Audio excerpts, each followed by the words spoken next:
ಪಾಪ ಕೆಲವರಿಗೆ ತಡ್ಕೊಳಕ್ಕೆ ಸಾಧ್ಯನೇ ಆಗ್ತಾಯಿಲ್ಲ, ನಿದ್ರೆ ಬರ್ತಾ ಇಲ್ಲ. ಈ ರಾಜ್ಯದ ಅಭಿವೃದ್ಧಿ, ಜನ ತೋರಿಸಿರೋಂಥ ಪ್ರೀತಿ ಸಹಿಸೋಕ್ಕಾಗ್ತಾ ಇಲ್ಲ. ನನ್ನ ಜೈಲಿಗೆ ಕಳಿಸ್ಬೇಕು, ಜೈಲಿಗೆ ಹೋಗೋದಕ್ಕೆ ಎಷ್ಟು ವರ್ಷಗಳಿಂದ ಸಂಚುಗಳು ನಡೀತು ಅನ್ನೋದು ಕೂಡ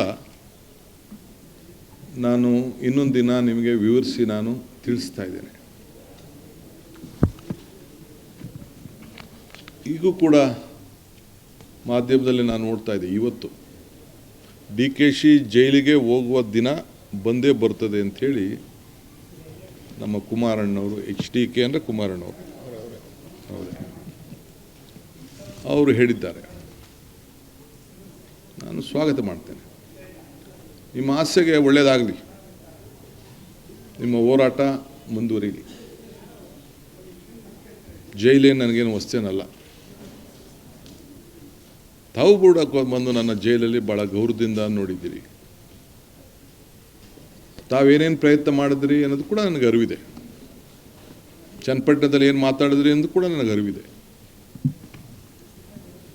ತಾವು ನನಗೆ ತೋರಿಸಿದಂಥ ಪ್ರೀತಿ, ವಿಶ್ವಾಸ, ಅಭಿಮಾನ ಏನು ವ್ಯಕ್ತಪಡಿಸ್ತಾ ಇದ್ದೀರಲ್ಲ, ಇದಕ್ಕೆ ನನ್ನ ನಮನಗಳನ್ನು ಅರ್ಪಿಸಲಿಕ್ಕೆ ನಾನು ಬಯಸ್ತಾ ಇದ್ದೇನೆ.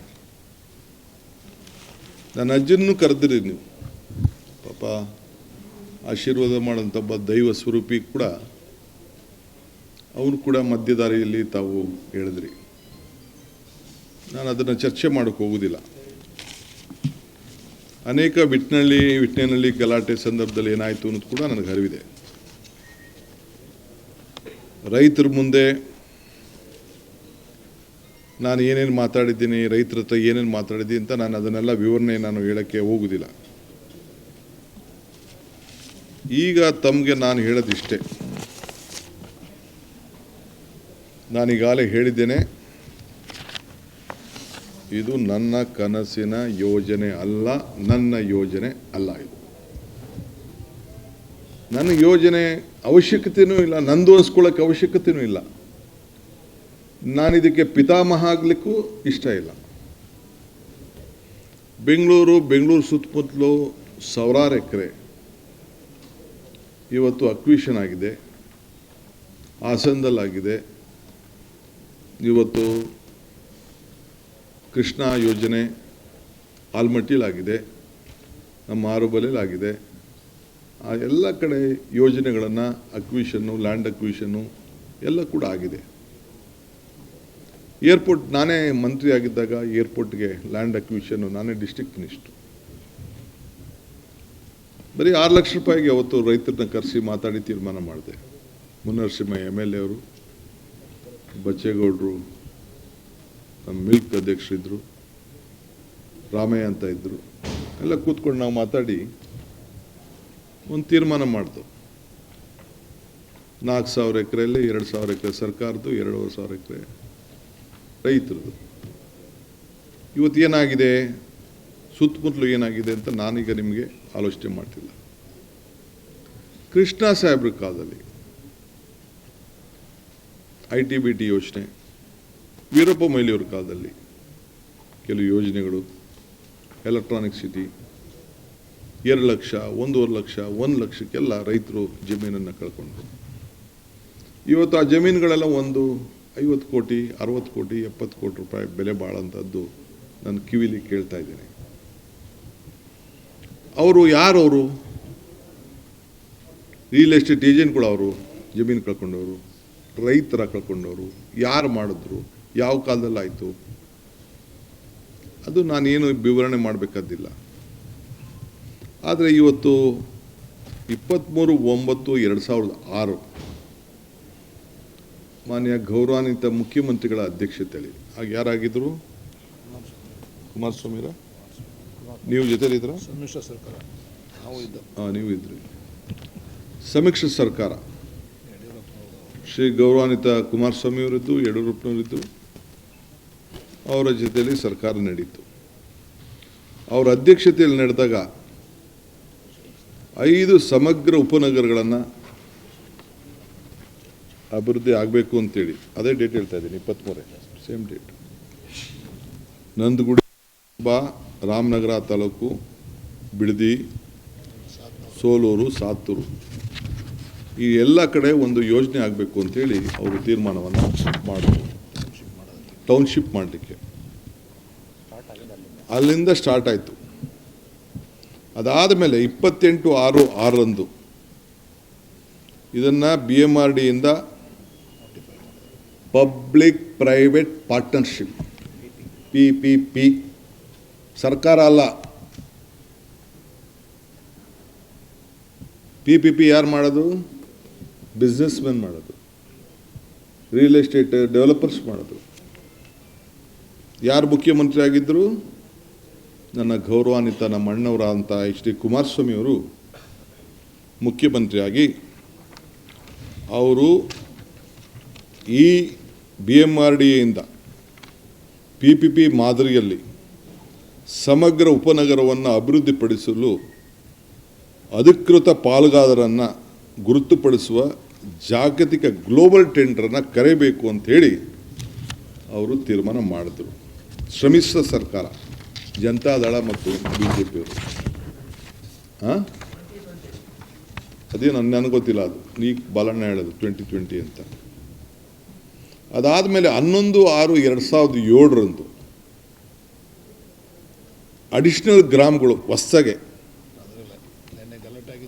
ಎಲ್ಲಿ ನೆನ್ನೆ ಗಲಾಟೆ ಆಗಿದೆಯಲ್ಲ ಆ ಜಾಗನ ಮರಂಡಹಳ್ಳಿ, ಮಂಡ್ಲಹಳ್ಳಿ, ವಡೇರಹಳ್ಳಿ ಭಾಗಶಃ ಗ್ರಾಮಗಳನ್ನು ಹೊಸದಾಗಿ ಇವತ್ತು ಆ ಟೌನ್ಶಿಪ್ ಒಳಗಡೆ ಸೇರಿಸಬೇಕು ಅಂತೇಳಿ ಜನತಾದಳ ಮತ್ತು BJP. ಆಗ ಗೌರವಾನ್ವಿತ ಅಶೋಕ್ರವರು ಸಚಿವರಾಗಿದ್ದರು, ಸಮ್ಮಿಶ್ರ ಸರ್ಕಾರ ಕೂಡ ಇತ್ತು. ಗೌರವಾನ್ವಿತ HD ಕುಮಾರಸ್ವಾಮಿ ಅವರು ಈ ರಾಜ್ಯದ ಮುಖ್ಯಮಂತ್ರಿಯಾಗಿ ನಾನು ಕೂತಿರುವಂಥ ಜಾಗದಲ್ಲಿ ಅವ್ರು ಕೂತ್ಕೊಂಡಿದ್ದರು. ಸೊ ತಿರ್ಗಾ 2010 ಬಂತು. ಆ ಸಂದರ್ಭದಲ್ಲೂ ಕೂಡ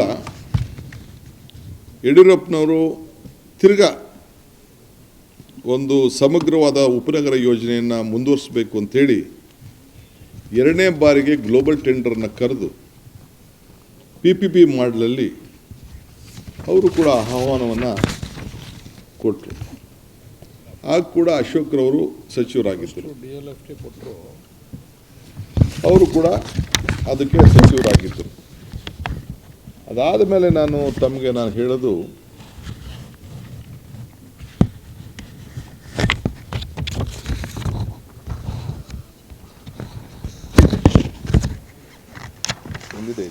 ನೆಕ್ಸ್ಟ್ ಬರ್ತೀನಿ. ಅದಾದಮೇಲೆ 29/11/2006 ಗೌರವಾನ್ವಿತ ಮುಖ್ಯಮಂತ್ರಿಗಳಂತ HD ಕುಮಾರಸ್ವಾಮಿ ಅವರು ಸ್ವಲ್ಪ ಕಣ್ಣು ಮಂಜಾಗ್ಬಿಟ್ಟಿದ್ದಾರೆ.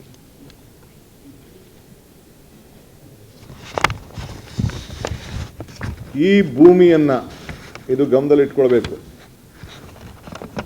ಈ ಎಲ್ಲ ಭೂಮಿಯನ್ನು, ಖಾಸಗಿ ಜಮೀನನ್ನು 29/1/2001 ಸರ್ಕಾರದ ಆದೇಶ, ಇದು ನಾನು ಓದ್ತಾ ಇರೋದು ಕರ್ನಾಟಕ ರಾಜ್ಯ ಪತ್ರ, ಅಧಿಕೃತವಾಗಿ ಪ್ರಕಟಿಸಿದಂಥ ವಿಶೇಷ ಪತ್ರ.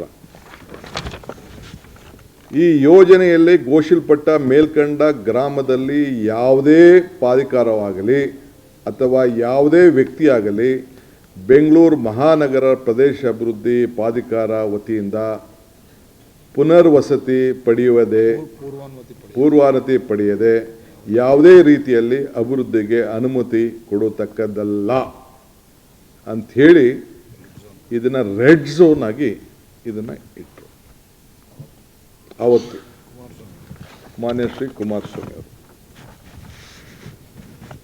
ಇದರ ಅಲ್ಲದೆ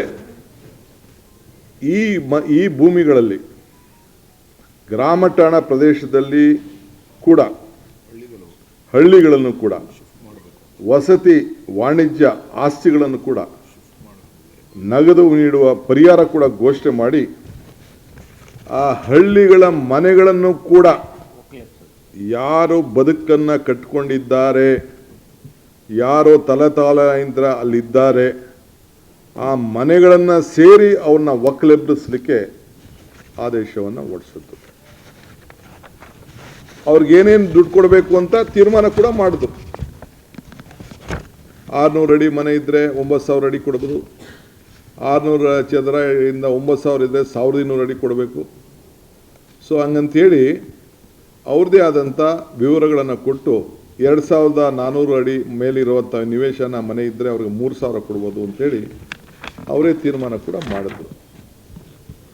ಅದಲ್ಲದೆ ಪ್ರೈವೇಟ್ ಡೆವಲಪರ್ DLFಗೆ ಪತ್ರ ಕೂಡ ಬರೆಸಿದ್ರು. ಅವರು ಏನು ನೀವು ಜಾಗ ಇದೆ, ನೀವು ಬನ್ನಿ, ರಿಯಲ್ ಎಸ್ಟೇಟ್ ಅಂತ ಹೇಳ್ತಾರಲ್ಲ ನಮ್ಮ ಅಣ್ಣ, ಜಾಗತಿಕ ಟೆಂಡರ್ ಕರೆದು ಆ DLF ಅವ್ರ ಹತ್ರ ದುಡ್ಡು ಕೂಡ ಕಟ್ಸ್ಕೊಂಡ್ರು ಪಾಪ, 400 ಕೋಟಿ ರೂಪಾಯಿ.